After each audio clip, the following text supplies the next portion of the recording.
escuchar las ideas que vienen de otro lado, los que están en Chipacuy, respecto a cómo entiende la educación popular o cómo se imagina que es esa educación popular. Porque, por ejemplo, muchos compañeros míos de la universidad planean venir porque no saben mucho de la educación popular, pero ya se encuentran en ella una idea de trabajo social y tienen la construcción ahí, pero no la desarrollan muy bien, entonces vienen acá con esa idea de decir, bueno, hay que ir a escuchar y a hablar y a charlar, pues mirar cómo se consigue esto de la educación popular. Por la posibilidad de encuentro en un tema también, ¿no? Un tema que convoca, el tema de la educación popular, más allá del encuentro, que es muy importante, el encuentro vivencial, ¿no? Encontrarse uno con las otras personas, poder conversar, poder programar algunas cosas, hacer actividades, ese vínculo que va formando sentido de identidad y de pertenencia, es decir, yo que pertenezco al grupo, a tales cosas, eso es muy importante, porque es lo que sostiene en últimas, no es, lo que va a sostener no es ni siquiera el debate conceptual, es muy importante y hay que hacerlo, es ese encuentro entre personas, ese encuentro también como en lo afectivo, en los lazos de amistad que se construyen, eso es, porque es que lo afectivo es la base del aprendizaje, ¿verdad? Donde vaya esa interrelación, ese compartir, ese identificar al otro como alguien que está conmigo y que yo estoy con él, es difícil construir aprendizajes, es difícil construir una propuesta. Entonces creo que pues, es muy importante encontrar este espacio, encontrarlos a ustedes, ver que han caminado juntos un poco de tiempo. Dificultades la debe haber por montón, porque yo siempre les problemas eso. Aquí nos ponemos a sacarnos eso, todo eso, lo permanente es eso. Pero la posibilidad también de permanecer, mira, son 3 años, son 5 años, con la esperanza también de que esto continúe. Ustedes habían planteado para hoy un tema, ¿cuál era? Pedagogías críticas y emancipación en América Latina. Esa es como la... los niveles de América Latina yo se lo dejo a Marco Raúl. Es que hay el nivel de América Latina. A ver, uno no puede haber una reflexión educativa si no está situada en un contexto, en un espacio-tiempo. Entonces, yo creo que hacer una reflexión sobre la pedagogía crítica, sobre la educación popular, tiene que estar ubicada en lo que se nos está ocurriendo, en lo que está pasando. Yo creo que los últimos momentos han sido suficientemente estremecedores como para decir, hombre, ¿qué papel juega la educación ahí? ¿Qué papel ha jugado? ¿Y qué papel juega la educación ahí? Entonces, por tomar solo un punto, el caso de la abstención, ni siquiera lo encantamos en el otro, podemos la abstención. Y dice uno, ¿qué nos pasó a nosotros? ¿Qué hemos hecho? Porque de alguna manera, que sigue así, si todos somos culpables, pero también hay culpabilidades muy específicas, ¿no? Y si uno, ¿qué es lo que está haciendo? ¿Qué es lo que estamos haciendo? Estamos llevando a esta situación. Ustedes tienen un trabajo cultural, ¿verdad? La mayor parte es un trabajo cultural, en el ámbito de la cultura, de la educación. Y le pregunta eso, ¿cómo posicionamos ahí la cultura y la educación en nuestra cultura? Entonces, yo enfocaría un poco hacia esto. Una de las finalidades de la educación popular es la emancipación, ¿verdad? Una de las intencionalidades políticas, las intencionalidades últimas de la educación popular es la emancipación. Y la emancipación está referida al pensamiento crítico, está referida a la autonomía. La autonomía, es decir, la capacidad de pensar y decidir por sí mismo. Porque ¿qué nos pasó? O nos manejaron con toda la información que les dio la gana, o nos dejamos llevar por la apatía, o por no entender, o falta de información, o lo que sea, pero ahí hay algo que pasó. Entonces, yo quisiera volverme al asunto de la formación de este elemento central que es la autonomía. ¿Por qué? Si yo llego a la autonomía, eso me hace uno regresar a uno de las intencionalidades grandes de la educación popular y de la emancipación. Y esta autonomía me llega también al objeto central de toda educación, que es la formación social. El objetivo último y primario de la educación es la formación social. Lo demás es añadir, que sea médico, que va a formarse para educador, que eso es el agregado. Pero tan grave es que por olvidársenos que lo básico es la formación ciudadana, tenemos profesionales por los cuales está pasando esto. Es decir, médico, arquitecto, ingeniero, profesor, y la formación ciudadana, ¿dónde quedó? Es la base, el centro y la razón última de la educación. Entonces, en esa formación ciudadana habría que ver que para el ejercicio de la ciudadanía es absolutamente indispensable la autonomía. No hay ciudadanía sin autonomía. No se puede ser ciudadano sin autonomía. La capacidad de pensar y de decidir por cuenta. En ese ejercicio de la ciudadanía, donde es indispensable la autonomía, hay que considerarla como un ejercicio personal y colectivo, pero no nacional. Además, el ambiente que nosotros vivimos es formador de autonomía. ¿Es posible encontrar autonomía, formación de autonomía en la familia? ¿Ustedes qué opinan? ¿Sí? ¿Es posible formación de pensamiento y de criterio y de decisión autónoma en las familias que tenemos? De pronto hoy sí, son familias más jóvenes. Entre nosotros no, yo, el papá y la mamá, y listo, ahí no había nada que hacer. Y la escuela, tomando la escuela en términos generales, es formadora de autonomía, de pensamiento autónomo. ¿Ustedes qué opinan?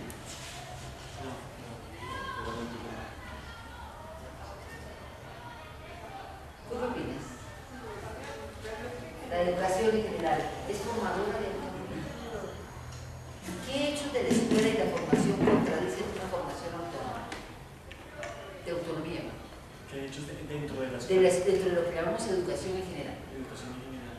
Pues, por ejemplo, contradice mucho la formación de autonomía, por ejemplo, el hecho de limitar como las subjetividades de los estudiantes, ¿no? Sí. No cortarse el pelo, mantenerse en silencio mientras el profesor está hablando, no participar en clase o participar en momentos muy concretos, ¿no? Entonces eso no permite la autodeterminación. ¿En la educación era posible contradecir lo que dice un libro? No, la palabra de Dios. ¿Contradecir lo que dice el profesor? Tampoco. Es decir, nosotros venimos de una formación donde realmente no ha sido totalmente diseñada, digamos, o propuesta para formar en un pensamiento autónomo. Mira, ustedes están en la universidad, ¿es posible hacer investigación sin autonomía? No. Uno sin actitud crítica es imposible investigar, porque ¿de dónde sale la pregunta? Si para mí todo está bien, ¿de dónde va a salir una pregunta si no hay pensamiento? Y otro, si no hay autonomía, ¿yo qué voy a decir? Porque yo puedo leer autores, ver experiencias y demás, pero si después de eso yo no puedo decir, mira, a mí me parece, yo creo que esto, yo propongo esto, entonces ¿qué queda? El código. En la formación, la copia es un momento, puede ser, pero si yo quedo ahí me perdí. Entonces, el pensamiento autónomo, uno, hay que reconocer las dependencias que hemos generado desde la familia y desde la escuela y desde el ambiente. ¿Cuántas dependencias tenemos nosotros? En una y otra caso. La conciencia de la dependencia. De dependencias menores hasta dependencia política y dependencia la propuesta económica del modelo vigente y todo ese tipo de cosas. La conciencia de la dependencia para poder generar la posibilidad de la autonomía. Hay un ejemplo en esto de la educación y la autonomía. Se lo leía un texto brasileño. Dice que una señora muy aseñorada, fue a comprar a un home center, un aparato para esos auxiliares de cocina, o bueno, cualquier aparato para acá. De esos aparatos que traen un manual de instrucciones. Entonces ella llegó con su aparato muy interesante, ponerlo a funcionar. Y empezó con el manual de funciones. Primero haga esto, mire, tal descambio, luego meta no sé qué, luego tal cosa. Y empezó ahí a hacerlo y nada, empezó a amar diario, siempre le llamamos estas cosas incompletas, le falta algo porque la cosa no funciona. Y entonces, como más tarde, cuando descanse, voy a devolverlo porque está muy sirvió. La muchacha daba vueltas por ahí, estaba haciendo esas cosas. Y cuando después la señora volvió, vio que la cosa estaba mal. Estaba en la cara, estaba mal. Le digo, ¿usted cómo hizo? ¿Qué pasó con ese? No, señora. Le digo, ¿pero cómo hizo usted para armar eso? Dice mi señora, es que cuando uno no sabe leer, le toca poner a funcionar la cabeza.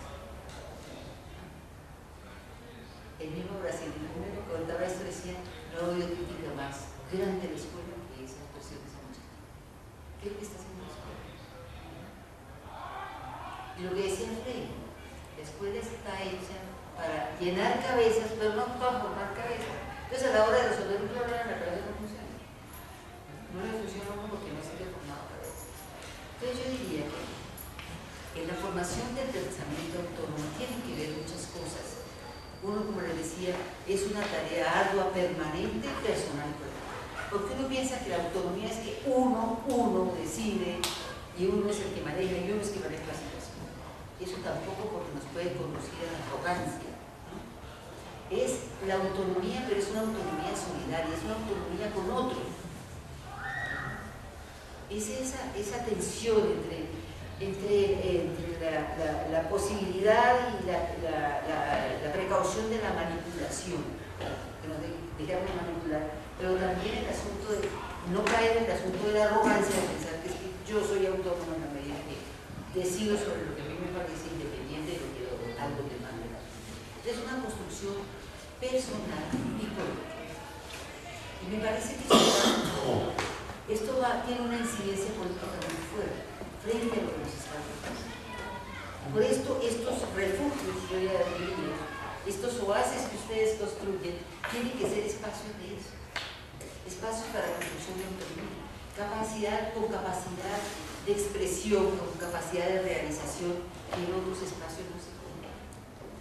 Que nosotros nos volcáramos sobre lo que ustedes están haciendo. Este espacio, ¿en qué medida puede ser constructor o está siendo constructor de autonomía, de pensamiento autónomo, de decisión autónoma? ¿En qué medida estos espacios contribuyen o están contribuyendo a eso?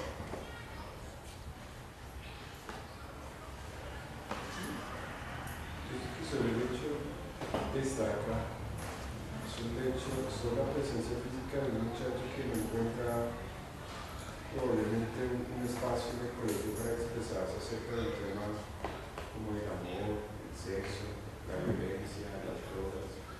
¿Llega acá? Exacto, el solo hecho, la sola presencia aquí ya es una expresión de autonomía.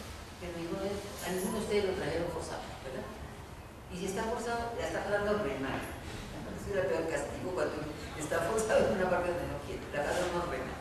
Pero si es voluntario, pues es una expresión, yo decido con quién estar, decido con quién ocupar. Eso ya es una expresión de autonomía. Y hay también, lo que hay algunos maestros que decían que no pueden formar la autonomía, yo les estaba hablando de eso, decían no puede esperar a formar la autonomía del sindicato o de la universidad, hay que empezar a formar. Pero sí, ¿cómo? Entonces, se me olvida, un elemento que va haciendo que se gane autonomía es la formación en la lectura y la escritura. ¿Cómo formar en la lectura y la escritura de una manera crítica? ¿No? Porque la persona que lee va adquiriendo autonomía frente a lo. Entonces, la escuela tiene un papel importantísimo en la formación de la autonomía. Lo que pasa es que obviamente la escuela que tenemos pero yo llamado a los maestros a esas posibilidades que se tienen de ir formando autonomía en esa función que tiene el maestro de ser apoyo a la formación de la autonomía. Porque es que la autonomía también necesita del apoyo de otras personas. Yo no me formo de manera autónoma solo, necesito del apoyo de una cierta autonomía tutelada, o cierta ciudadanía tutelada. Pero en la medida en que esos apoyos sean válidos, yo voy construyendo, me construyo también como persona decisiones y de pensamiento propio. Entonces, empezar a pensar por sí mismo, dar la oportunidad de expresar una idea, tiene que ver también con que nosotros formemos a los estudiantes en la posibilidad de argumentación. ¿Qué es lo que usted quiere decir? ¿Qué está pensando? ¿Eso que está diciendo por qué? La posibilidad de argumentar, contraargumentar. Es también la formación, la pregunta también es por dónde va la formación del pensamiento crítico, que es otro de los objetivos de la educación popular. Y yo lo hago esto con ustedes porque ustedes están en los países y de alguna manera, aunque ustedes no sean maestros ni educadores, cumplen una función educadora con los grupos. Por esa función educativa que tienen, es que yo llamo la atención sobre eso. Y eso en función de lo que nos pasa. La abstención de lo que nos está ocurriendo es un llamado a eso, la formación ciudadana, sí, pero la formación ciudadana no. La ciudadana pasa por esa formación de pensamiento autónomo, de poder decir, yo voy allá al grupo, yo quiero estar con el grupo, y colectivamente decir, vamos a hacer esto, vamos a hacer esto. La autonomía colectiva. Entonces yo creo que hay una cuestión también que nos evidencia el problema de ciudadanía y fundamentalmente el problema de la pobreza política en nuestro país. Lo que pasó es una expresión de pobreza política. Entonces, esa pobreza política que tiene que ver, yo me acuerdo ¿recuerdan ustedes estas filas que se hacían para recibir el subsidio? Un subsidio que duraba como de 20, 40 mil pesos. La gente se lo rayaba terriblemente. El subsidio que daba, la gente pensaba que era un nivel que les daba ese subsidio. Familias en acción. Esas cosas. Y uno pensaba cómo las personas agradecen esto y lo reciben, y cómo no se dan cuenta de que con eso se les niega el derecho a construir o a conseguir el propio sustento. Eso es parte de la pobreza política. No saber que por un lado se va, pero por otro lado se les niega el derecho a construir el propio sustento. ¿Por dónde van estos espacios de formación, de autoformación y formación? La competencia. Esa es una muy fuerte.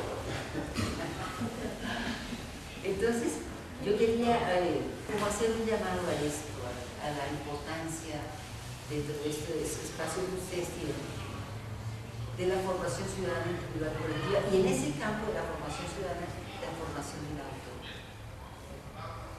Y en esa formación de autonomía tiene que ver cómo contrarrestar la pobreza política. Formar políticamente no es echar discursos. Eso va a ver en algún momento, no así. Tiene que ver con todo ese espacio de acompañamiento, de seguimiento, cómo esas actividades artísticas, cómo esos festivales, cómo las actividades que ustedes realizan se ubican en esos espacios, ¿no?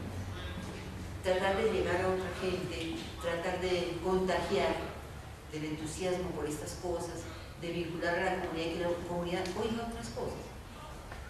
Hay una cuestión pedagógica importantísima en esto, y es cómo se va ganando también el pensamiento. Yo tengo seguridades adquiridas por los saberes que tengo, por las prácticas, la vivencia. Yo tengo seguridades adquiridas, ¿no? Seguridades. Pero resulta es cómo hago yo para mover a la persona de la seguridad que tiene. Yo recuerdo que alguien me decía que estaba con esto de sí y el no. Conversando con un portero de un colegio. Me decía, no, mire, durante este tiempo que se ha negociado, que se ha hecho ese fuego, mire, hemos evitado tantos muertos, mire que la mentira, mire que la no sé qué, mire que tal. El tipo llega un momento en que le dice, un familiar, le dice, mire lo que ha hecho, me dice, mire, no me siga diciendo más porque yo doy la vida por lesión. ¿Ves? Cuando ya uno llega a ese punto, pues a mí eso es muy difícil.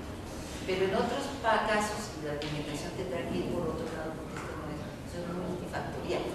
Pero en este caso concreto le cerró la puerta y le dijo el pan de ¿quién dice? En otros casos, en el que me acuerdo un odontólogo de la Universidad de Antioquia me decía, yo retomé la argumentación y me preparé para la argumentación con los estudiantes de odontología. Decía, media jornada la dedicaba yo a la odontología, la otra media a la reflexión sobre lo que estaba pasando. Y me decían, había que tomar la argumentación para dar los elementos de contraargumentación que pudieran ir ganando espacio. Con algunos sí logré ganar, me dijo. Algunos sí logré ganar mediante la argumentación. Otros no, pues cuando la cosa está demasiado, ya es por cuestiones religiosas o por cuestiones de fanatismo, pues allá no hay nada que hacer. Pero entonces, el asunto es cómo también el saber y el conocimiento son elementos que van garantizando autonomía. Así como la lectura y la escritura, los niños, desde los niños, nos van formando en un pensamiento autónomo. También como la formación profesional que nosotros estamos recibiendo nos va dando, nos va formando y nos va dando elementos de autonomía. Es decir, el conocimiento da autonomía. La información se requiere para el pensamiento autónomo. Y entonces, esta autonomía que vamos ganando y que vamos construyendo con nosotros es lo que va ganando estos espacios y es lo que va ganando los espacios de participación y de organización. Ustedes saben que la organización es lo que potencia la ciudadanía individual, la organización. Y estos elementos, ¿puede haber participación sin autonomía? Si no vamos ganando autonomía. No, porque entonces uno se plegaría otra vez que dicen los dirigentes. No. Toda esa formación política tiene que ver con el desarrollo de la autonomía en nosotros, con los otros. Porque eso también va dando legitimidad y eso va dando identidad, que ustedes los identifiquen frente a, en la localidad, frente a otras cosas. Eso también tiene que ver con eso, con ganar esa legitimidad, con ganar esas potencialidades que van dando, tanto los trabajos como la formación. En esto de la formación del pensamiento autónomo, hay que ver eso de la pobreza política. Esa pobreza política la necesita el poder, no para manejar, como manejar. Y ese es un punto que nosotros tenemos, en los cuales tenemos que incidir, tanto a nivel de saberes y conocimiento, como a nivel de esos otros elementos que no pasan por el saber, que tienen que ver con esos espacios del encuentro, con esos espacios del reconocimiento. Ustedes saben que primero el reconocimiento y luego el conocimiento, ¿no? En esos espacios del reconocimiento, con esos espacios de encontrarse y decir, vamos a construir algo distinto. Las cosas empiezan por pequeño, entonces no hay que tampoco afanarse. Las cosas empiezan con grandes dificultades, pero poco a poco el camino va siendo por ahí. La inquietud grande que le queda a uno en esta coyuntura. La educación popular ha tenido eso y es tratar de dar respuesta a las coyunturas que se van presentando. La coyuntura cuando la constituyente, el diálogo nacional, los espacios, a lo que se va presentando, cómo nos posicionamos ahí. Y mi pregunta en este momento es también cómo nos posicionamos en el camino. Tenemos unos espacios de debate, obviamente, de qué es la educación popular y seguramente otros debates que van surgiendo ustedes en el momento. Pero hay una gran responsabilidad no solo de la comprensión conceptual de lo que ocurre, sino del qué hacer. ¿Qué vamos a hacer frente a lo que nos está ocurriendo? ¿Cuál es nuestro aporte también a la situación? Porque uno se forma en el qué hacer, uno tiene que estar totalmente claro para ver qué hace, si no, nunca hace nada, ¿verdad? Entonces lo importante también es aventurarse a hacer algunas cosas, a darle seguimiento, estar atento a ello, hacer los correctivos posibles, ¿no? Para ir orientando, porque uno se va formando entre el pensar y el hacer, entre la teoría y la práctica. Son esas dos cosas las que van juntas y son las que permiten justamente acceder a esas posiciones de más emancipatorias, más libertarias. La libertad y la emancipación no se imponen, se construyen. Entonces, reconocer que este es un espacio constructor de autonomía, de ciudadanía, de posibilidades emancipatorias. Pero también cómo fortalecer estos espacios, ¿no? Cómo fortalecerlos para que realmente sean, así como son oasis hacia nosotros mismos, sean potencialidades hacia nosotros. No sé si algún tema, alguna pregunta sobre esto que estoy tocando, que les estaba diciendo, o que les estoy compartiendo también. Si hay alguna pregunta. Sí, yo tengo una. Digamos que lo que tú mencionas de, digamos, el papel de la educación, y sobre todo la educación popular, y en general sobre las pedagogías críticas de formar la autonomía de los educandos, ¿sí? Es bastante importante. Quería relacionarlo un poco con el tema que es la emancipación en América Latina. Y es, ¿qué papel ha jugado la educación popular desde sus orígenes hasta hoy en la formación de autonomía de sus ciudadanos en un contexto latinoamericano que se ha visto marcado precisamente por la total heteronomía o la determinación por otros estados, otros países, de las políticas nacionales de los países de América Latina y sobre todo también de sus políticas de educación? ¿Cuál ha sido el papel de la educación popular combatiendo, digamos, esa falta de autonomía que han sufrido los países latinoamericanos y sus ciudadanos y ciudadanas desde sus inicios hasta hoy? ¿Cómo verían ese aporte? Yo lo doy un paso para que comience a educación. Aquí entre nosotros, la educación popular surgió muy por fuera de la escuela, salió ligada más a lo que era el trabajo social, más ligado a la cuestión agraria, tanto que entró en la reforma agraria de la Restrepo, por el INCACIRA, y del INCOR, que era formación para campesinos, por ahí entró, no por la escuela. La escuela es más conservadora, solo poco a poco se fue metiendo. Entonces, creo yo que en América Latina fue configurando, digamos, en el país fue configurándose en torno a, por una parte, los mensajes de izquierda que iban llegando a todos estos trabajos de la Iglesia comprometida en ese momento, la Iglesia que venía del Vaticano II y todo eso. No la Iglesia institucional, ha sido conservadora toda la vida, pero más bien la Iglesia comprometida. Entonces, ahí se fueron dando respuestas a lo que en el momento había. Yo les decía cómo entre nosotros, leyendo a Freire y todo eso que estaba llegando, pero viendo la situación de la ciudad, concretamente Bogotá, veíamos que estaban llegando la gente desplazada por la violencia política o económica, a esos cinturones de miseria de la ciudad. Y en grupo, también un grupo así, más pequeño que ustedes, pero poniéndonos a pensar, ¿y qué hacemos en estas condiciones? Por eso es muy importante estos grupos. ¿Qué no podemos hacer en estas condiciones? Entonces, si veíamos América Latina, eran las dictaduras, la represión terrible, el aumento de la deuda externa, la política de justicia, era sombrío, peor, pues. Pero ¿qué podemos hacer? Entonces, con las poblaciones que recién llegaban, con el aporte de Freire, nos dedicamos a la tarea de alfabetizar esos sectores. Era la alfabetización, pero una alfabetización en ese momento llamábamos concientizadora. Es decir, no era solo el debate y la comprensión o la aproximación a lo que estaba sucediendo a nivel internacional o nacional, sino el qué hacemos. ¿Qué hacemos en esta situación? Y ahí fue donde nos propusimos, durante un tiempo, estuvimos haciendo un trabajo de alfabetización.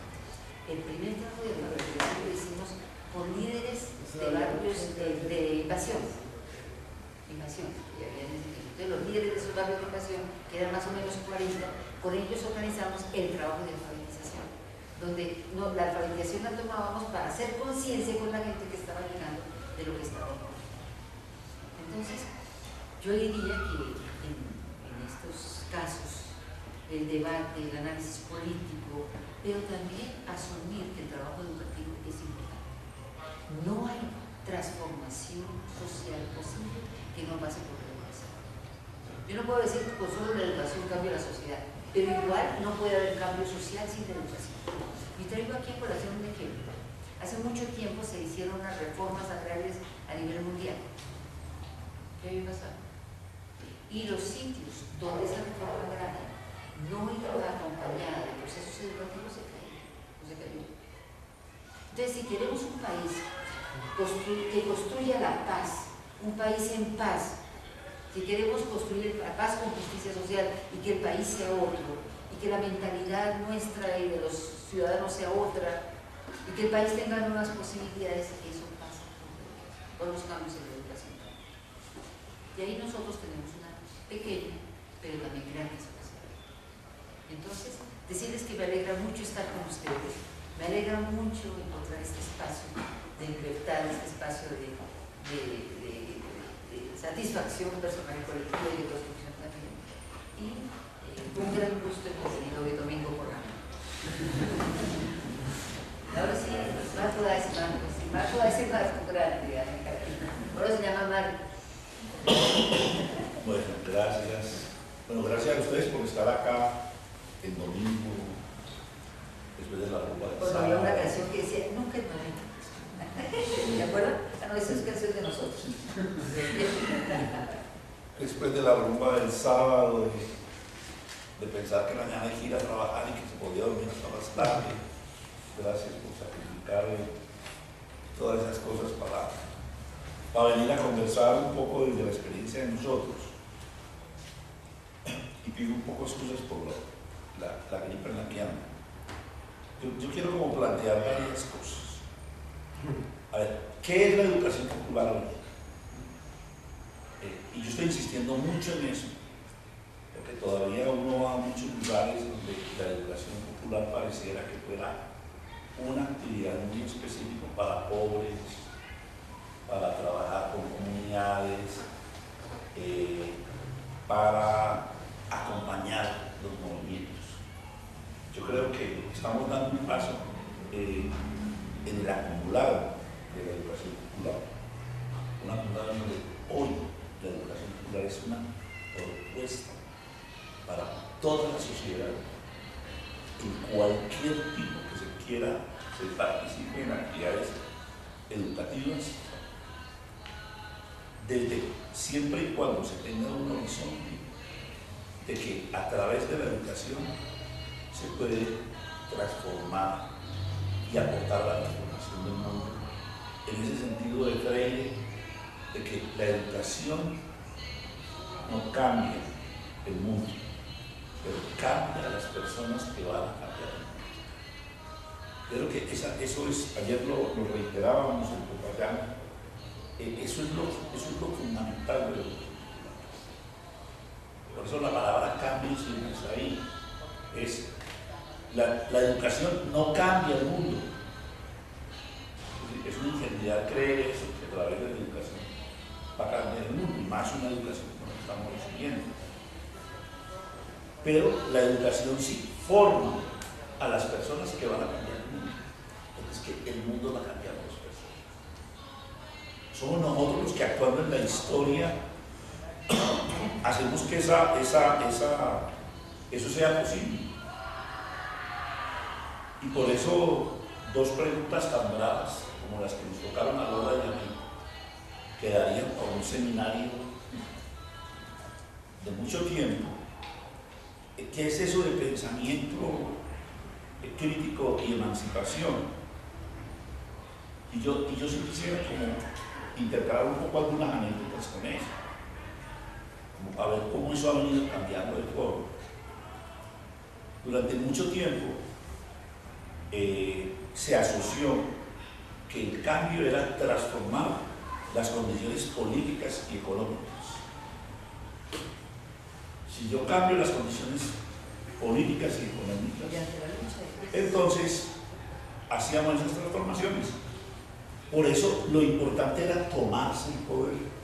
Si yo me tomaba el poder y lo desarrollaba en función de los pobres para acabar la dominación, entonces tendríamos solucionado y ahora tendríamos sociedades emancipadas. ¿Qué es una sociedad emancipada? Una sociedad emancipada es una sociedad que ha excluido todas las formas de dominación, explotación, segregación. Entonces la emancipación es como un gran horizonte. Entonces, durante mucho rato creíamos que si alguien afín a nuestro pensamiento se tomaba el poder, todos podíamos coincidir y se iniciaba la etapa de la emancipación. Y quiero comenzar con una anécdota de alguien muy querido para nosotros dos, el padre Fernando Cardenal, que fue ministro de Educación de la Nicaragua comunista.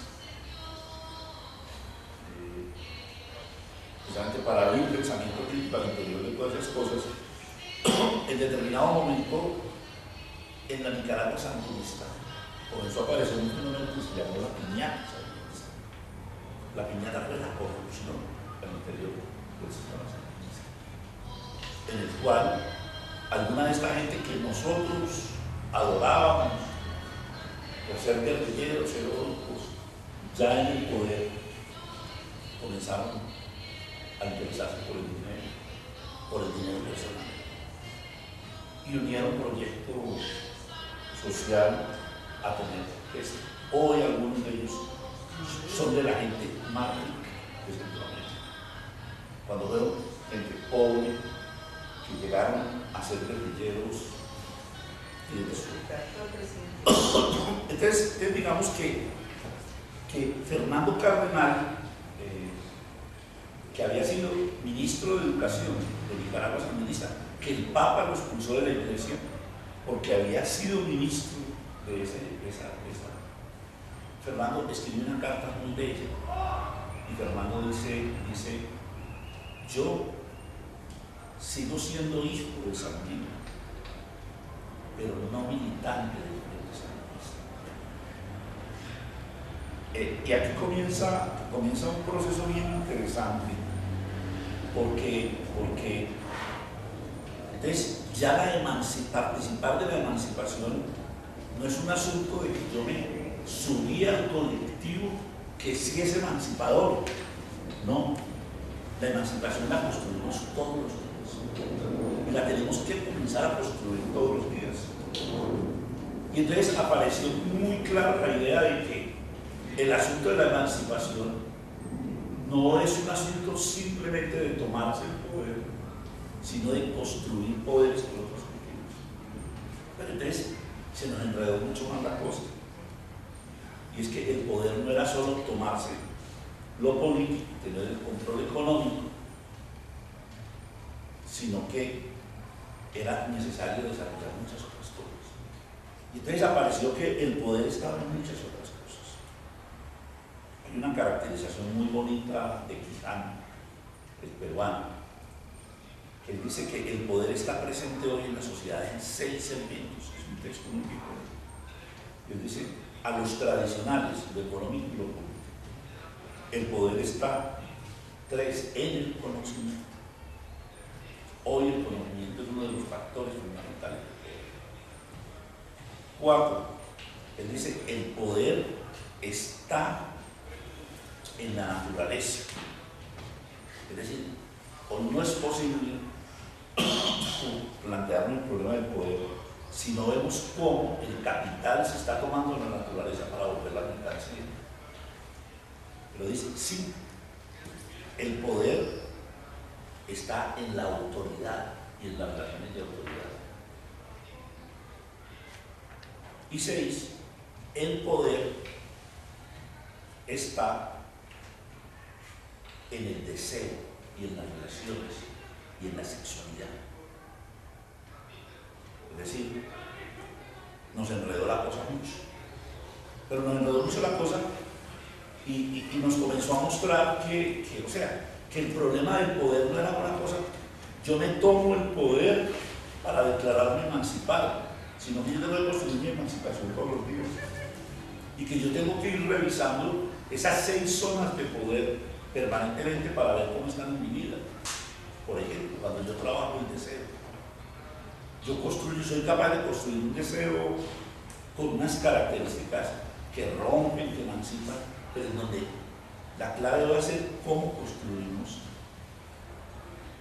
poder o participamos en procesos de poder que no controlemos ni no dominemos. Entonces aquí en la organización hay que comenzar a ver qué pasa con la autoridad, cómo el centro se gestiona, qué tipo de autoridad se maneja, cómo se maneja, qué relaciones se construyen, cómo son las relaciones hombres y mujeres en la institucionalidad que estamos construyendo. Porque nosotros venimos de el hecho de que nosotros vengamos de esta tradición en donde el poder era solo político y económico, ha tenido unas consecuencias nefastas para la sociedad. Por ejemplo, nosotros llegamos a decir que solo se podía hacer educación popular con adultos no formales, y lo decíamos lo más honestamente posible. Adultos porque pues, los niños no entienden esas cosas de la revolución, no somos los adultos, un pensamiento adultocéntrico. Y estábamos funcionando un país. Y de pronto nos dimos cuenta que cuando nosotros decíamos eso, estábamos excluyendo a los niños, las niñas y los jóvenes de una ciudadanía plena que les estábamos negando. Pero también que teníamos que revisar los procesos de las organizaciones, porque las organizaciones son manejadas en su mayoría por hombres, y porque cuando les da lugares a las mujeres son trabajadas fundamentalmente bajo directrices de los hombres. Entonces comencemos a decir que la crítica es fundamentalmente un ejercicio de distanciamiento de las formas de poder que oprimen. Entonces yo me distancio de ese poder. Lo puedo hacer simplemente desde el malestar. Yo sí creo que la rebeldía comienza por malestar. Y que hay muchos niveles que tenemos que aprender a manejar, porque no todo el mundo tiene que estar en mí. Y entonces, cuando yo comienzo a sentir el malestar con algún elemento del poder, yo tengo que encontrar con quién trabajar y cómo trabajar. Por eso pudiéramos decir que el pensamiento crítico va a tener múltiples expresiones. Y esas múltiples expresiones del pensamiento crítico van a ser fundamentales para saber cómo me muevo y qué es lo que critico. Y el pensamiento crítico lo que hace es darle forma en cualquier lugar del ser humano, en la cabeza, en el corazón, en el deseo, en el proyecto de vida, en la acción, a una resistencia a esa manera de ejercerse el poder. Por eso la mejor manera de ir viendo por dónde va saliendo el pensamiento crítico es revisar las emergencias de la resistencia. ¿Cuáles son las resistencias que se hacen? Y hay otra ley que nos introduce un poquito en el pensamiento crítico, y lo hacemos como cada uno de donde va trabajando. Pero yo llevo mucho tiempo trabajando en movimiento pedagógico, entre todos. Yo estaba ahí acompañando procesos de escuelas aquí y en otros países. Y yo recuerdo mucho algún evento que discutíamos en los previos a que se aprobara el movimiento pedagógico. Los sectores de la izquierda, entre comillas, más radicales, nos decían que eso de trabajar la pedagogía era un asunto reaccionario, que lo que había era que trabajar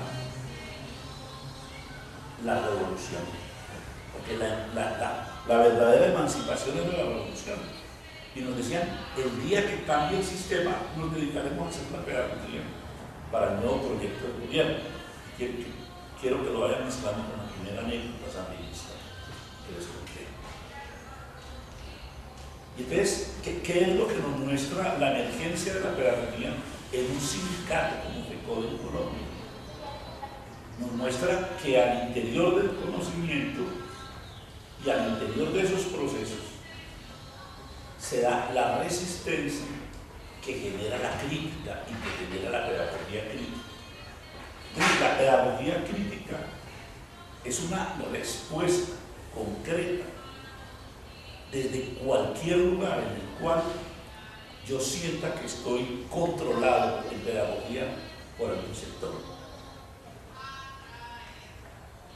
Entonces, miren cómo se da a todos los niveles, y lo estoy tratando de colocar en la izquierda, cómo muchas de las concepciones que tenemos aún de izquierda no nos permite acabar de organizar lo que sería ese pensamiento, de un pensamiento que pretende tener esas características de pensamiento crítico. Sigamos con la anécdota anterior de Foucault. De hace unos 4 o 5 meses me invitaron a hablarle a la Junta Nacional. Y hablándole a la Junta Nacional de Foucault, y discutíamos un poco el nuevo lugar del maestro y la maestra en la sociedad de la globalización en la cual estamos.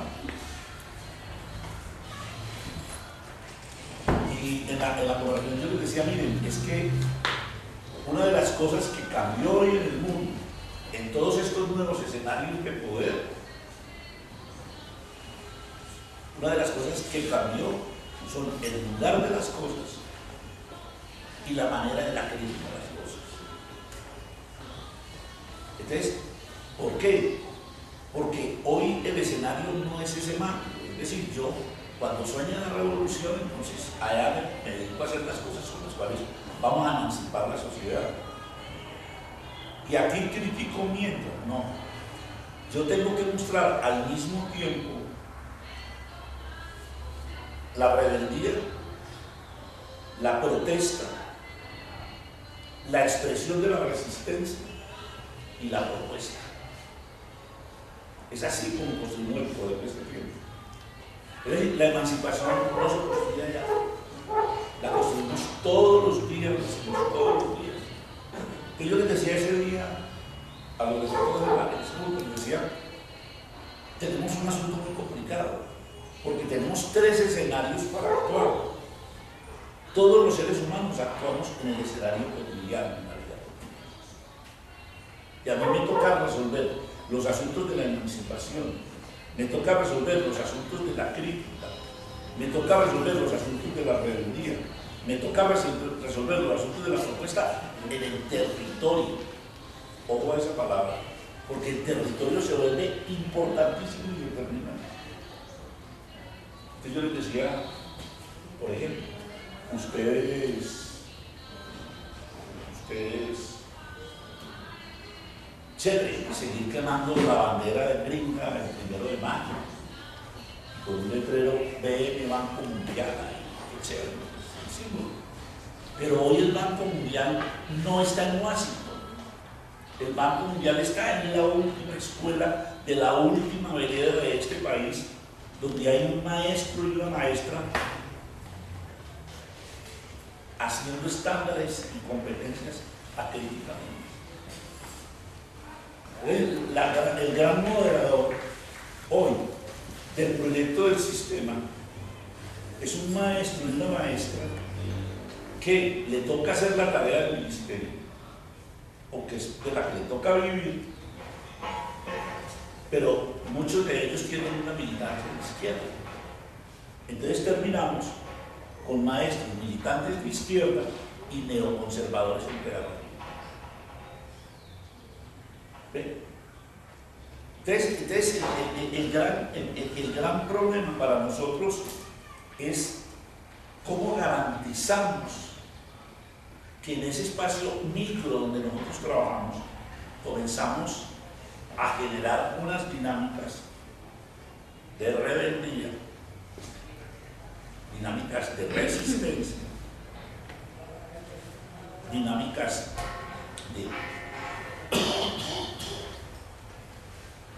dinámica con propuestas de modificación. ¿Por qué? Porque es que la emancipación se construye por los días. La teoría crítica está siendo refundada todos los días. Y está siendo refundada todos los días por las personas que desde sus territorios,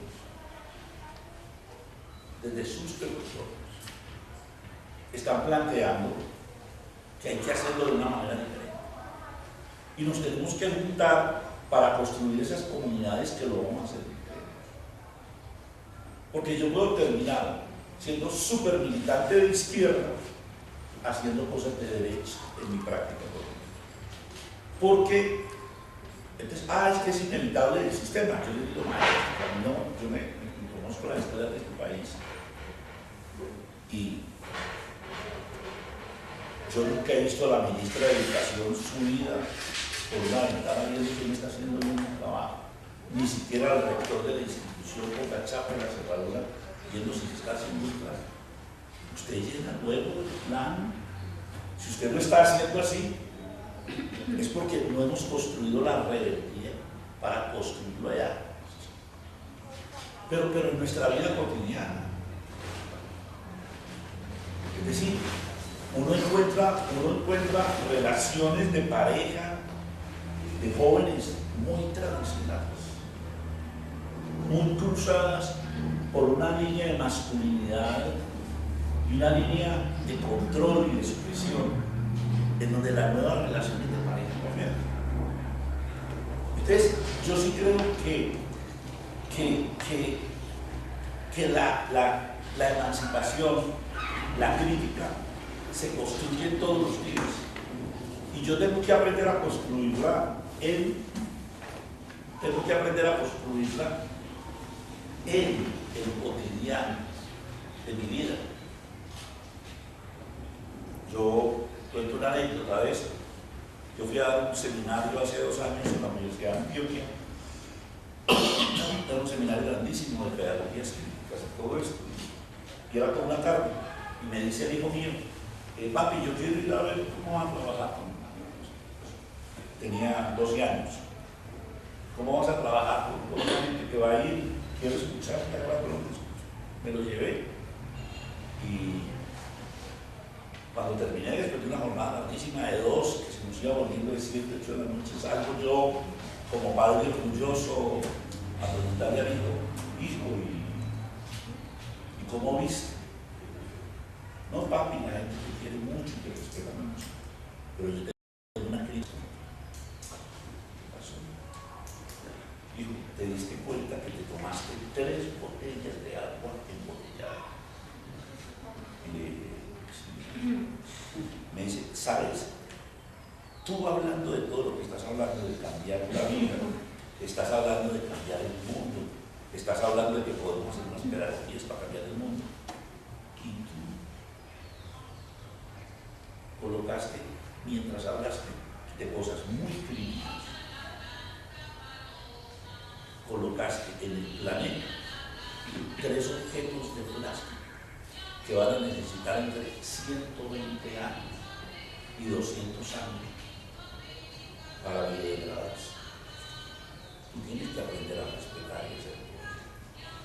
Bueno, abreviando, luego apareció por acá con una botella que no la traje de casualidad, pero hecha de resinas sintéticas, vegetales, pero es eso, ¿no?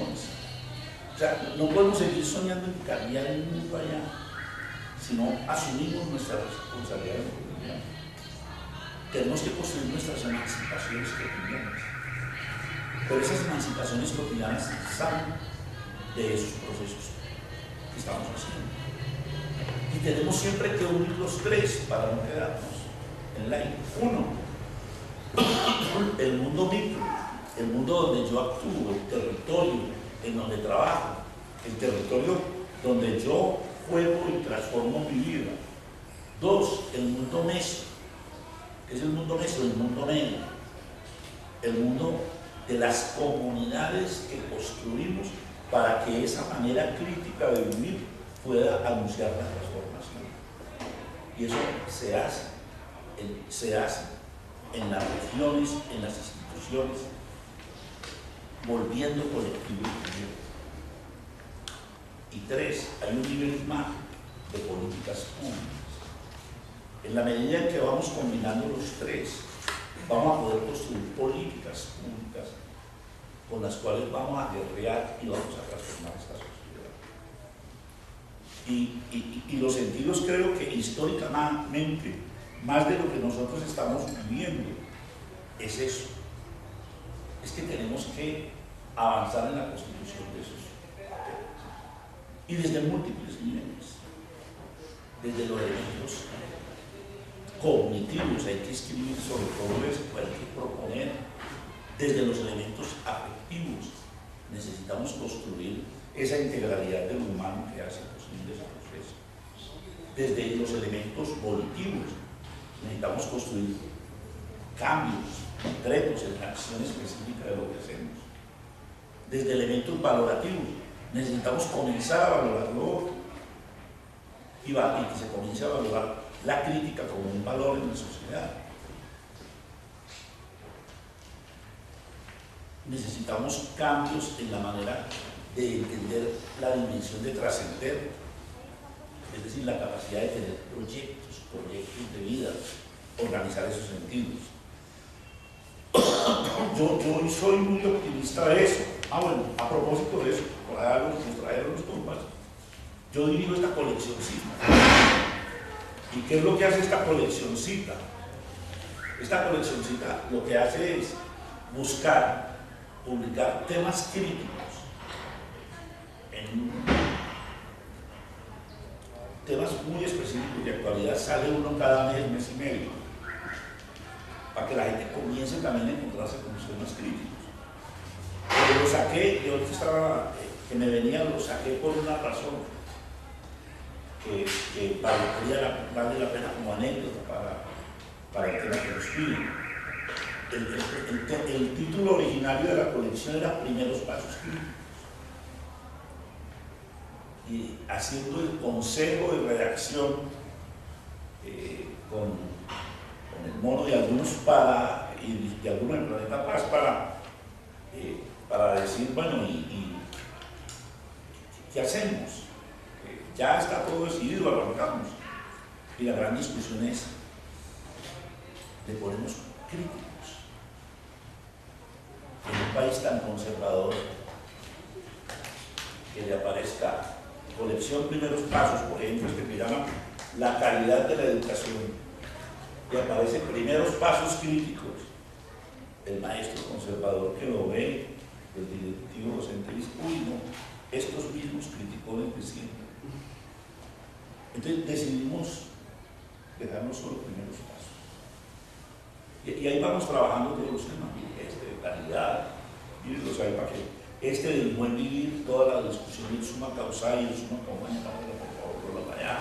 Esto de masculinidades posibles, que ya replantear toda la idea de los feminismos desde una nueva relación hombre-mujeres, y que es imposible que se desarrolle todo el proceso de lucha de género si no nos transformamos los hombres y construimos otras maneras de ser hombre.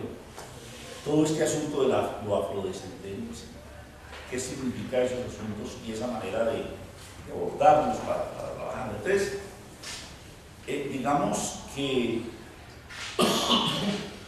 yo les voy a dejar este texto acá para que quede en la biblioteca. Educaciones y pedagogías críticas desde el sur.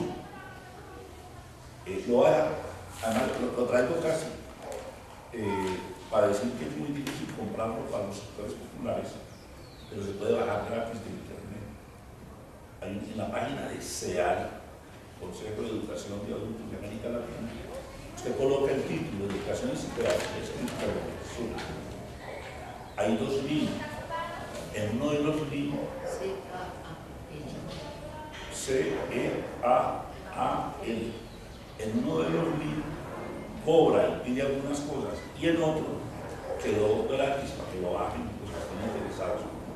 Y ahí sí les recomiendo a los que han venido un poco tratando de trabajar esto, el capítulo segundo, que es una construcción pedagógica en y desde las corrientes críticas, que tiene como una síntesis histórica de qué ha sido el pensamiento crítico, cómo se corre, cómo va, cuáles son las concepciones que hay, qué es lo que hoy se llama crítica, cómo la modernidad recoge eso de crítica, y muestro un espacio específico sobre pedagogía, qué pasa con pedagogías críticas.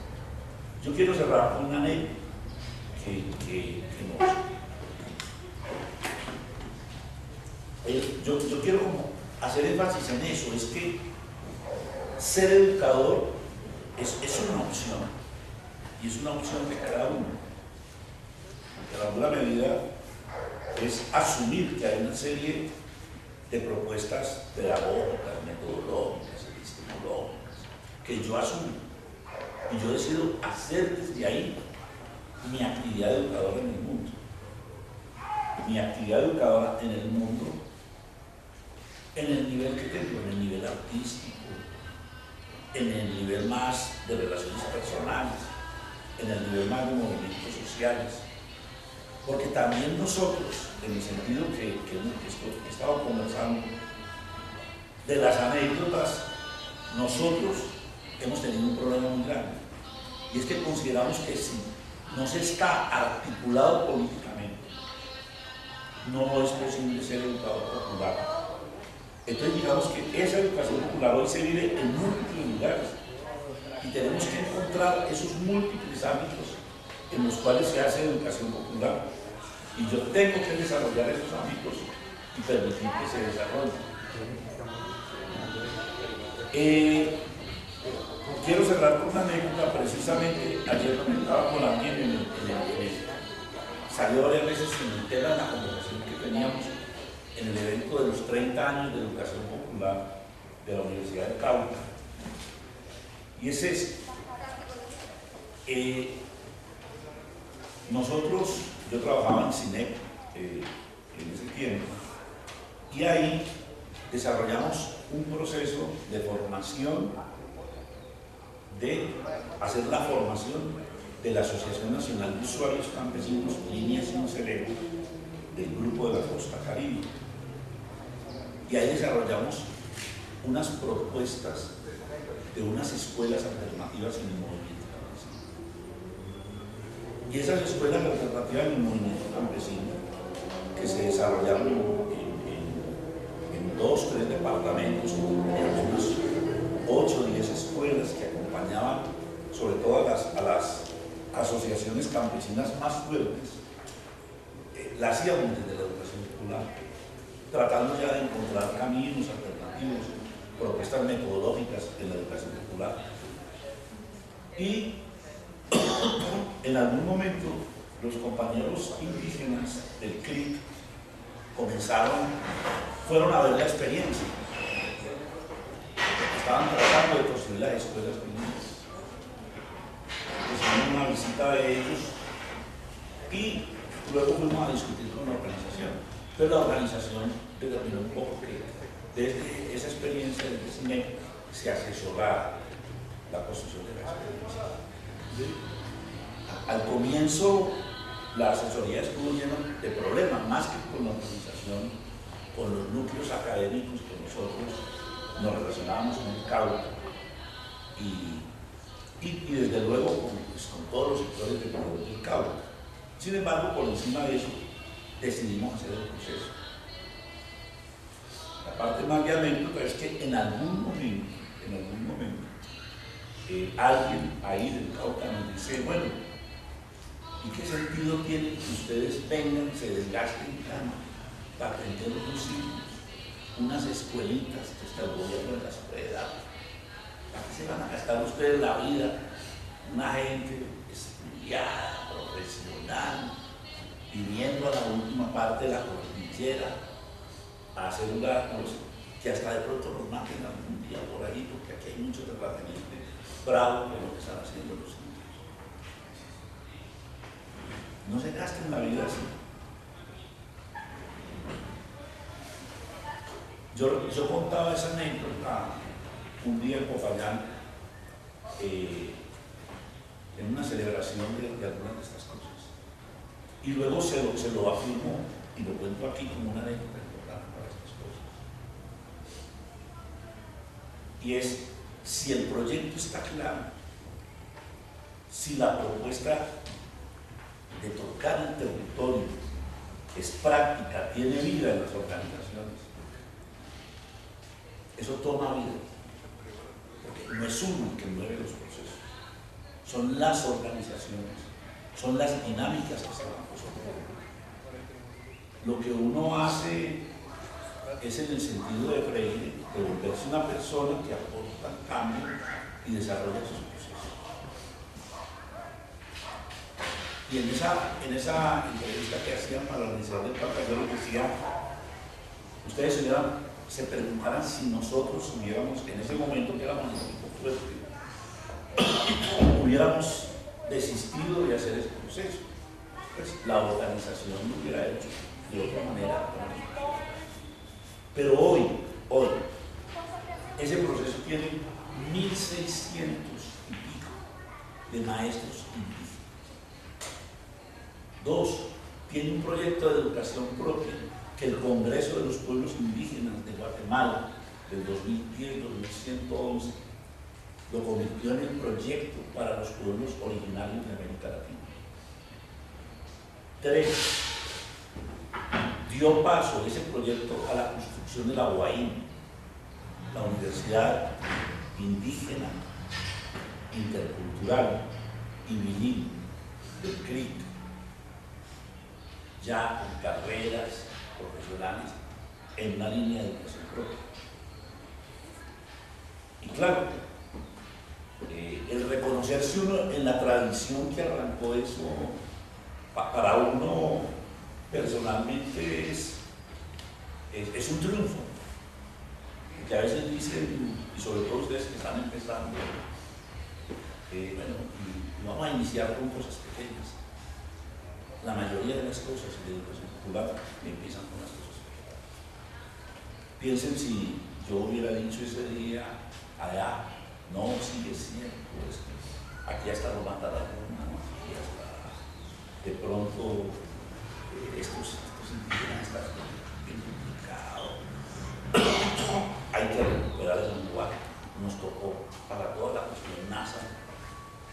Ya era un compañero Mar González de la Universidad de Antioquia a vivir a acompañar para recuperar un grupo de indígenas el lenguaje. Entonces, el cierro con eso. ¿Por qué? Porque la emancipación no existe en ningún lugar. La emancipación la construimos todos los días nosotros. El poder que hace posible que esa emancipación exista es un poder crítico que lo tenemos que desarrollar desde nuestra vida más privada, nuestras relaciones íntimas, en la manera como comenzamos a construir en este tiempo relaciones de pareja, vida social, las nuevas rebeldías. Es decir, la emancipación somos nosotros haciéndonos proyecto, haciéndonos comunidad. Las teorías y las pedagogías de este tiempo podrán allá encontrar sintetizadas en el libro, están siendo reescritas porque este tiempo necesita nuevas pedagogías y está siendo escrita por la gente como ustedes que inician unos caminos en lugares, en la ciudad, en los territorios. Por eso la palabra territorio hoy se llena de tanto contenido, porque el territorio es el lugar donde estamos construyendo las nuevas formas de la resistencia, las nuevas formas de la protesta, las nuevas formas de la emancipación. Por eso mi invitación es a que ustedes se sientan con lo que están haciendo los creadores de las nuevas emancipaciones y los constructores de las nuevas teorías críticas y las nuevas pedagogías críticas que son capaces de recoger ese acumulado construido por una larga tradición de la que participamos nosotros y hoy les entregamos a ustedes como una antorcha. Les decimos, no la dejen apagar. Es con la práctica de ustedes, es con la vida de ustedes que la emancipación va a ser posible. Porque son ustedes las que la tienen que construir, las que la tienen que hacer posible desde la capacidad de construir unos proyectos. Reinventemos la emancipación, reinventemos la teoría crítica, reinventamos nuestra condición humana en este capitalismo globalizado. Muchas gracias.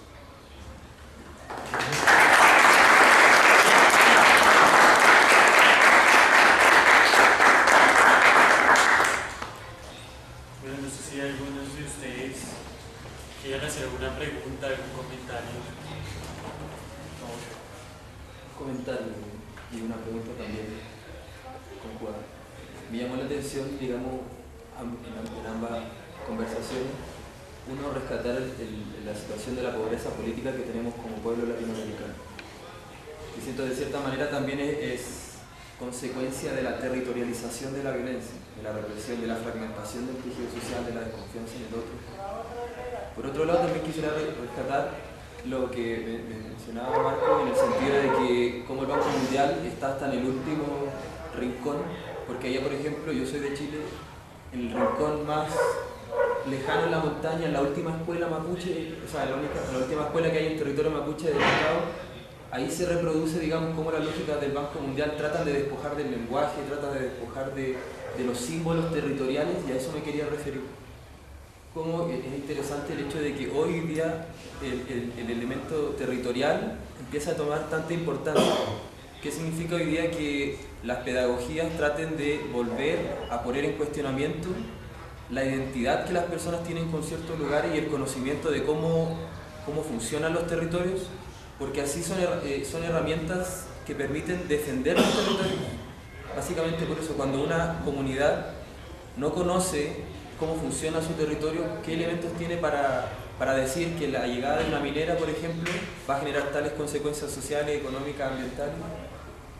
Entonces, ¿qué importancia hoy día tiene, bajo la pobreza política que tenemos como pueblo latinoamericano, volver a educar para la participación, para la acción, para la deliberación, hacia el conocimiento real del territorio para defenderlo? En el sentido de que justamente hoy lo que necesitamos no es solo tener conciencia de que hay opresiones políticas, económicas, ambientales que, digamos, coartan el desarrollo humano, sino que ¿qué hacemos? ¿Qué hacemos como propuesta social?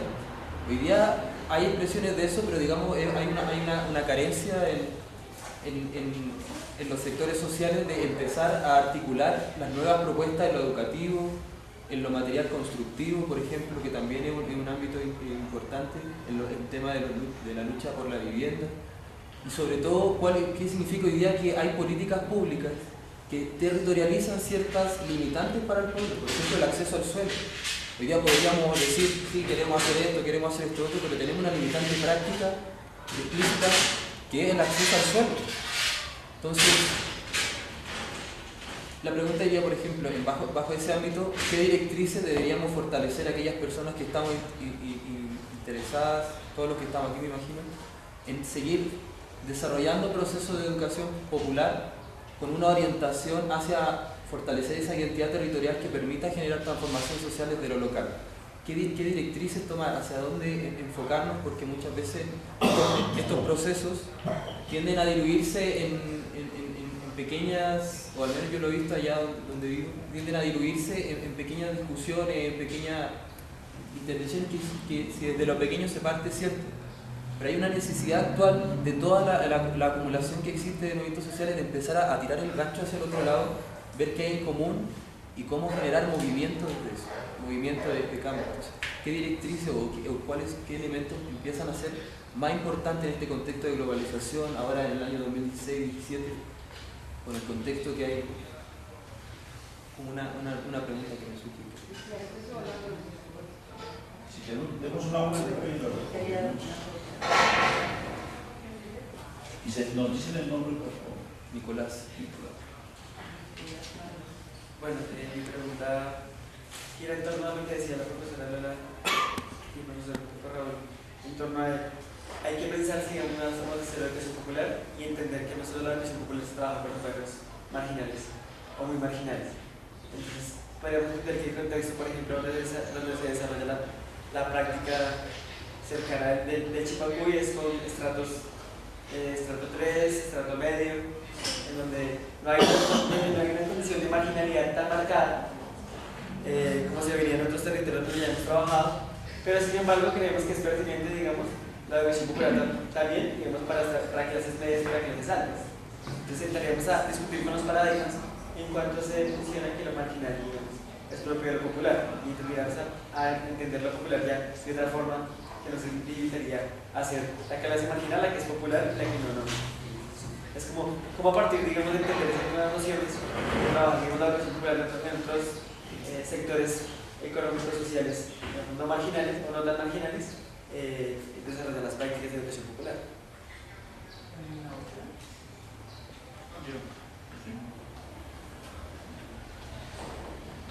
Pues ante todo mi nombre es Cristian. Entonces me llamó mucho la atención la reflexión de Lola respecto, por ejemplo, de la coyuntura en la que estamos, ¿no? Ganó el Nobel, pero también hemos visto en América Latina como una restauración, digamos, de los gobiernos conservadores, ¿sí? O neoconservadores, si se quiere, donde ha jugado un papel muy importante la educación y sobre todo la política pública de educación.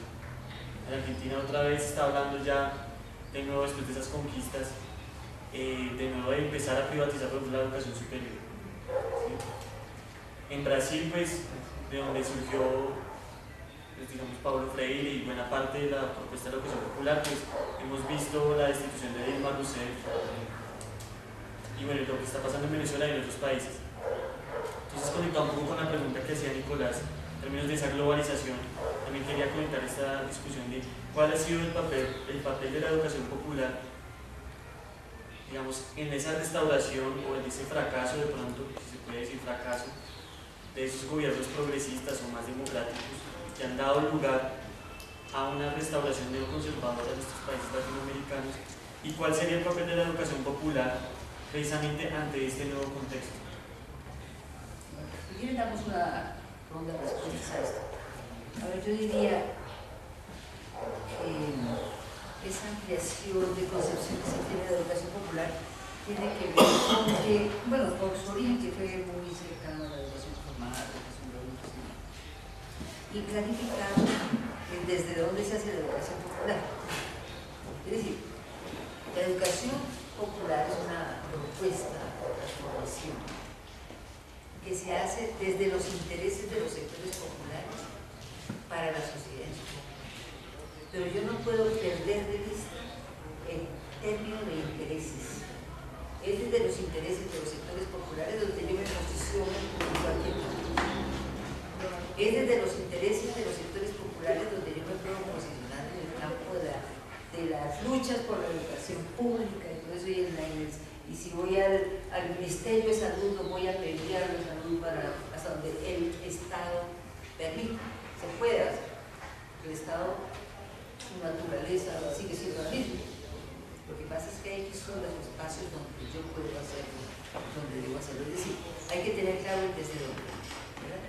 Lo que define la educación popular no es tanto la población, sino que no es que no sea, porque también en la población hay sectores prioritarios.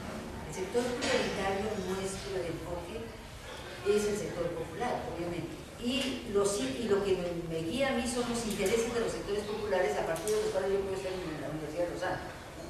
Pero porque sé por qué estoy. Si me pierdo en ese campo, cualquiera me lleva para donde quiera. Es afincarme en cuáles son los intereses de los sectores populares por los cuales yo hago presencia en distintos sectores, por sabiendo que hay un sector de opción prioritaria. Lo otro es qué hacer. Yo creo, quizás de acuerdo a la experiencia también, el asunto de cómo nosotros formamos inquietudes, como ese ambiente de cuestionamiento, a veces viene de la familia, de la escuela, de algunos profesores, el cuestionar, el generar la duda, la incertidumbre, y se dice que hay que generarlo, pero también tratando de ir consiguiendo propuestas. Yo creo que el campo del arte es salvador en muchos casos, ¿no? El campo del arte, el cultivo del arte. Y el asunto de estos espacios me parece sumamente importantes porque son, lo digo por experiencia, el que uno solo pues sí, yo a Freire dice miércoles, sí hay aquí otra manera de pensar. Yo creo que vinculada a Macarenco, sí Macarenco, qué maravilla lo que nos da para... Pero ese era el grupo, un pequeño grupo, 6, 7 personas, donde dijimos qué hacer y nos aventuramos a hacer algo. A veces sin tener mucha carrera, pero nos aventuramos a hacer algo y en la conciencia del hacer. Porque si nosotros como grupo nos quedamos debatiendo, llega un momento en que nos agota, ¿verdad? No sé qué va a haber manera de volver otra vez allá. Pero si hay algo que hacer, ese quehacer es el que nos va a sostener también en el año. Yo diría esa cosita pequeña. Y otro, por alguna casualidad esto de la vida. Estuve en Paraguay cuando ganó el obispo. El obispo de Paraguay. Que ganó, iba a hacer un cambio a 40 años de dictadura viscosa, eso. Pero el obispo se llamaba. Llegó un obispo de la iglesia, de la iglesia crítica y demás, que abrió la posibilidad democrática en ese momento, porque imagínate después de semejante cuestión tan espantosa. Y ese espacio dio lugar a que gente que estaba en las organizaciones de educación popular la nombraran en el gobierno. Y nombraron a una muchacha que estaba como en un espacio como el de ustedes, ¿no? La lucha y tal. La nombraron en la frente de la educación de adultos. Y yo me acuerdo que hicieron un evento grande, pues, llegaron en otras partes, para analizar el asunto de hacia dónde, dado que había una posibilidad de cambio en ese país, que por dónde enrutar la educación, concretamente la educación de adultos. Entonces, la que estaba al frente le pareció que se debía cambiar el nombre de la educación popular, que la educación popular es la que es la solución, y que el Estado pues se denominara la educación popular. Entonces, obviamente, muchos de los educadores populares dijeron, paren ahí, porque es que nosotros no podemos, ellos decían, porque había dos posiciones, ella que quería que se asumiera desde el Estado, y los otros que decían no, porque nosotros seguimos siendo, hoy seguiremos siendo conciencia crítica, conciencia crítica. Y si nosotros nos metemos al gobierno, perdemos distancia crítica y posibilidad crítica de decir. Entonces, ¿qué pasó allí? Nos dijeron, no, nosotros desde el gobierno vamos a hacer lo que podamos y nos vamos a meter. Y los otros dijeron, no, nosotros somos conciencia crítica y no nos metemos al gobierno por eso. Es decir, yo creo que esas discusiones se dan en los espacios democráticos de que hacen en cada momento, no se puede de antemano ni fuera de contexto. Pero sí lo que no podemos perder de vista el asunto de cómo seguir siguiendo conciencia crítica en los espacios donde estamos. Cómo generar espacios de conciencia crítica, espacios de reflexión crítica en donde estamos, es en la casa, es decir, eso no se requiere pasar por un proyecto a conciencia, no, el ministerio dice, no, es como vamos haciendo esa construcción y gobierno o no, en este caso no estamos en él, vamos haciendo conciencia crítica del pueblo. Como la naturaleza también de la educación popular, ser conciencia crítica de los espacios están frente a lo que vale. Bueno, yo quisiera como que a veces nos quedamos en Freire. Yo sigo pensando mucho porque la educación popular es antes de Freire en América. Que hay un viejito que se llama Simón Rodríguez, que fue el maestro del educador, y que nos da muchas pistas, y que ustedes que son bien jóvenes hay que insistir en que por favor no lo olviden, que es clave entender. Yo un poco, esta cita que es pequeñita, ahora que está todo de moda, el giro de colonial, en algún evento de colonialistas que me invitaron, les inicié con esta cita. Y decía, bueno, lo que ustedes plantean lo dijo un viejito que se llama Simón Rodríguez en 1823. Entonces, digamos que la novedad de ustedes es actualizar algo que ya el señor había dicho allá. Simón Rodríguez afirma en un texto de 1823 que yo cito acá en este trabajo que hicimos con Lola y Jairo,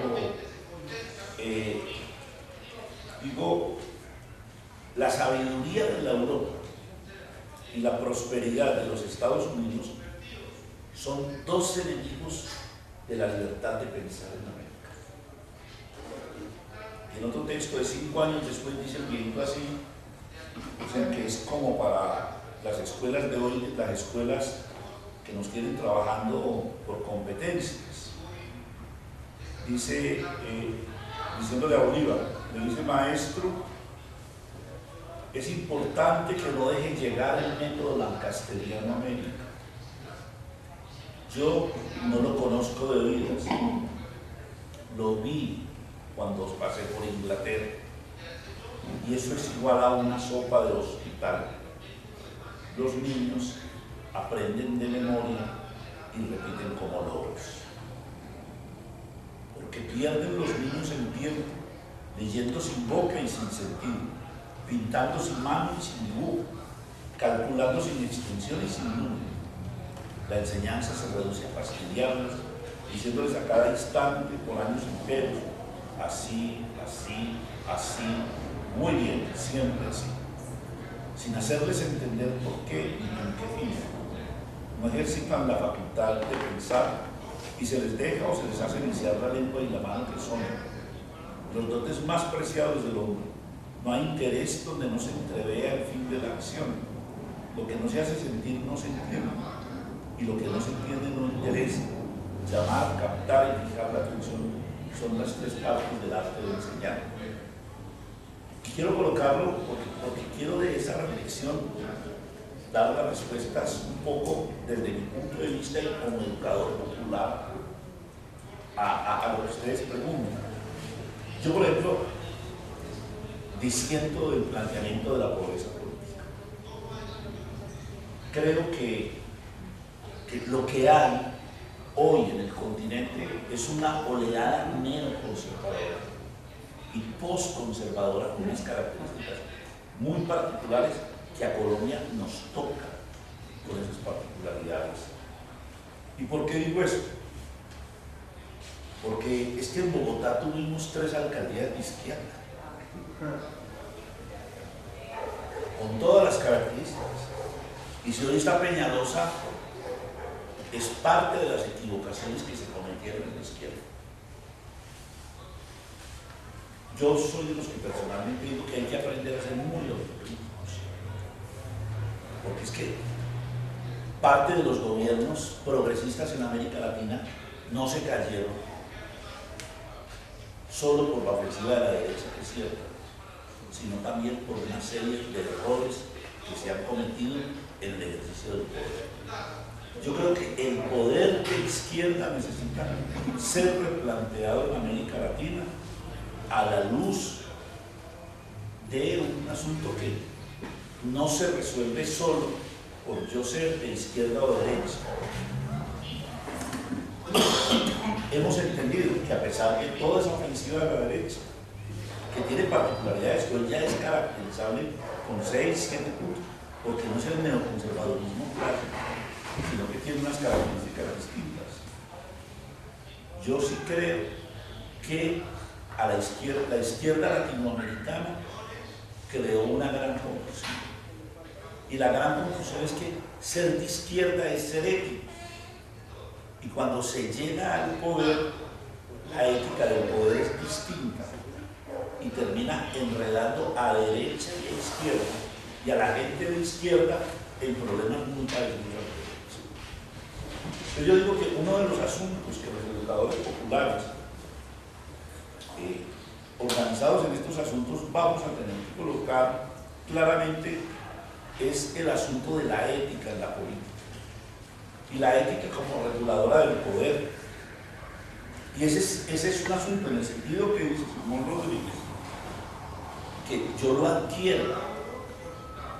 Si a mí me ponen a repetir, y me pusieron a repetir en mi formación política a los autores marxistas y a los autores de izquierda, si sean latinoamericanos, pero mi vida política no fue tocada, mi subjetividad no fue tocada, más allá otra vez del gran discurso contra, y yo no tengo que transformarme en lo cotidiano, no tengo que transformar mi vida en lo cotidiano, en el sentido de la reflexión que yo hacía en la situación, con perdonan la expresión, nos podemos.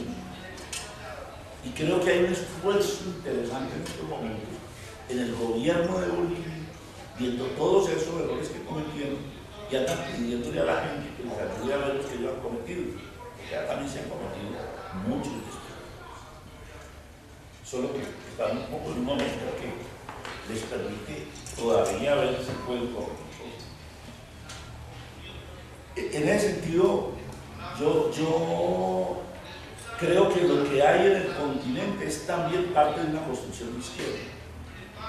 Tu país En tu país el Banco Mundial, Nicolás, montó el modelo de educación para la globalización capitalista. El modelo de educación para la globalización capitalista, que es la otra historia, pero abreviándola, el Banco Mundial pasa a dirigir la educación en el año 1986, cambiando su orientación, que estaba dirigida a la agricultura verde. Hay un libro mío por ahí, en lo que se llama El primer tomo, tiene todo un capítulo sobre el papel del Banco Mundial. Y el Banco Mundial toma 3 lugares en donde es posible introducir los cambios pedagógicos, entre comillas, a nombre de lo técnico, de una manera autoritaria: Corea, Argentina y Chile. Y la LOCE chilena, la Ley Orgánica y Constitucional de la Educación Chilena, se vuelve la modelo para el Banco Mundial. Más, a finales del 90 era común encontrar funcionarios de la educación de todo el mundo visitando Chile para ver cómo se hacía una reforma educativa para llevar a estos países del subdesarrollo al desarrollo. Pero en el 2006 vino una maravillosa cosa que invito que ustedes entren a internet y lo miren, que se llama La Revolución de los Pingüinos. Busquen en internet La Revolución de los Pingüinos. Los muchachos de la secundaria chilena, dicen los pingüinos porque su uniforme es un cuerpito azul con blanco, una camisa blanca y chaleco, como que quedaban con un pingüinito. Los periodistas los comenzaron a llamar pingüinos. Los chicos salen a la calle, los de noveno, y plantean un cambio de la ley educativa chilena. Al comienzo el ministro de Educación cree que es un asunto de transporte, y entonces dice que pueden entrar gratis al metro y a dijeron ellos que nosotros no vinimos por eso. Vinimos a cambiar la ley de educación, que nos está haciendo como europeos, como americanos, pero no nos está haciendo chilenos. Queremos que la educación sea pública, queremos que la descentralización que ustedes quieren se esté atrás.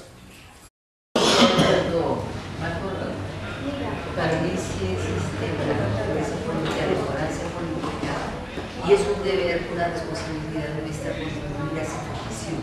Porque si hay una religión, pero esa arremetida solo puede ser afrontada si tenemos mayores niveles de comprensión de lo que está pasando. Entonces yo creo que la formación, esta formación que también se da en estos espacios, en otros, y como responsabilidad también del Estado, de lo que está pasando, lo que nos puede ver.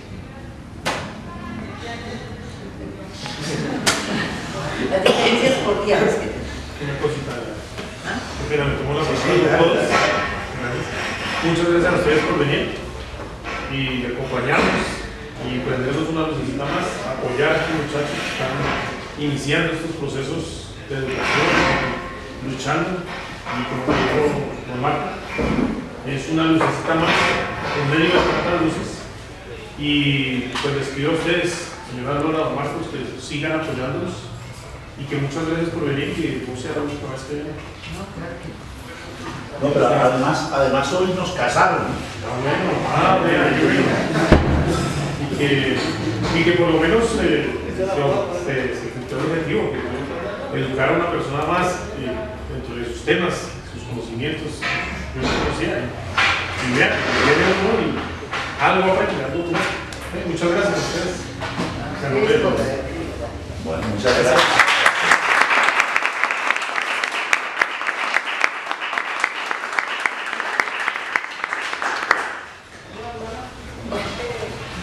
Muchachos, de igual forma son todos invitados para que se queden a la toma territorial que vamos a estar haciendo. Pues van a ver cómo va a ser como una especie de evento cultural con presentaciones de danza, de circo, de música. Entonces, pues invitados para que compartan esta tarde con nosotros. Ahí no sé si nos podamos tomar una foto todos ustedes dos, que sería muy bonito. Adentro o afuera.